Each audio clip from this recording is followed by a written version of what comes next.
Friends, welcome to fire art kitchen. இன்றைக்கி என்னென்னு பார்த்தீங்கன்னா ப்ரெட் அல்வா தான். டக்குன்னு எப்படி செய்யுதுன்னு பார்த்துலாம். ப்ரெட்டு பார்த்தீங்கன்னா ப்ரெட்டு வாங்கி இது மாதிரி கட் பண்ணி தனித்தனியாக எடுத்துட்டேன். இது வந்து நம்ம யூஸ் பண்ணிக்கலாம். நம்ம கட்லெட்லாம் பண்ணுவோம்ல, அதுக்கு வந்து நம்ம இது பொடி பண்ணி யூஸ் பண்ணிக்கலாம். அதனால் இதை வந்து ஒரு அதே ப்ரெட்டு கவர்லேயே போட்டு தனியாக எடுத்து வச்சிட்டேன். இப்போ இது மாதிரி ஸ்கொயர் ஸ்கொயராக கட் பண்ணி எடுத்தாச்சு. இப்போ இது என்ன பண்ணால் கொஞ்சோண்டு ஆயில் விட்டு பொரிச்சு எடுத்துக்கலாம். பொரிச்சு எடுத்துகிட்டு டக்குன்னு எப்படி பண்ணுறதுன்னு பார்த்துடலாம். ஆயில் பண்ணி ப்ரெட்டை போட்டு பொரிச்சு எடுத்துடலாம். எடுத்துகிட்டு எனக்கு டம்ளர் ஒன்றுனா ஒரு ஸ்டெப்பாக சொல்கிறேன். டக்குன்னு இது பார்த்தீங்களா, பொரிச்சு எடுத்துகிட்டு வந்துட்டேன்.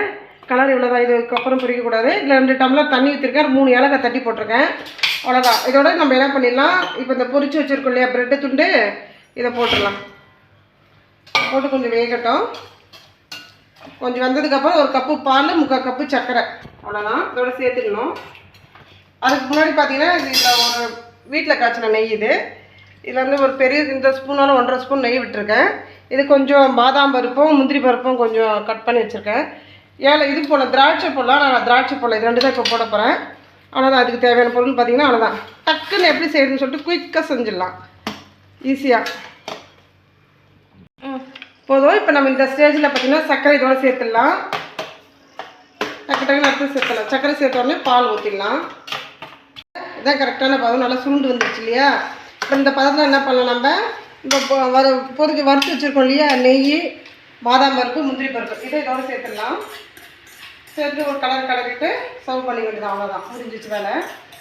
டக்குனு வெயில் கிடைக்கும் இல்லையா, டக்கு நம்ம எவ்வளோ ஸ்பீடாக சீக்கிரமாக செய்ய முடியுமோ, ஈஸியாக எப்படி இவ்வளோ ஈஸியாக செய்ய முடியுமோ அவ்வளோ ஈஸியாக உங்களுக்கு செஞ்சு காமிச்சிருக்கேன். இதுக்கு மேலே ஈஸியாக செய்ய முடியாது. முடிஞ்ச வரைக்கும் நான் செஞ்சு காமிச்சிட்டேன். அவ்வளோதான். இங்கே பாருங்கள்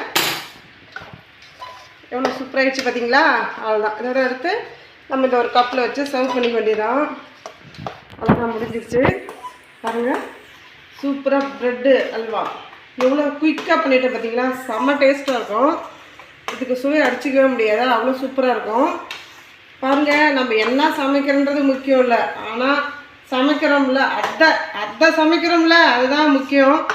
அடிக்கிற வெயிலில் என்ன பண்ணுறது, வெயில் ரொம்ப அதிகமாக இருக்கிறதுக்கு நாளுக்கு அதிகமாக இருக்குது. மோர் நிறைய குடிங்க, தண்ணி நிறைய குடிங்க, நிறைய வெள்ளரிக்காய் சாப்பிடுங்க, பானை தண்ணி நிறைய குடிங்க. அவ்வளோதான், முடிஞ்சிச்சு ஃப்ரெண்ட்ஸ். பாருங்கள், இந்த வீடியோ பாருங்கள். இந்த வீடியோ பார்த்தா லைக் பண்ணுங்கள், சப்ஸ்கிரைப் பண்ணுங்கள், ஷேர் பண்ணுங்கள் friends. Okay friends, okay, tata. அடுத்த வீடியோவில் பார்க்கலாம். ஓகே, பாய்.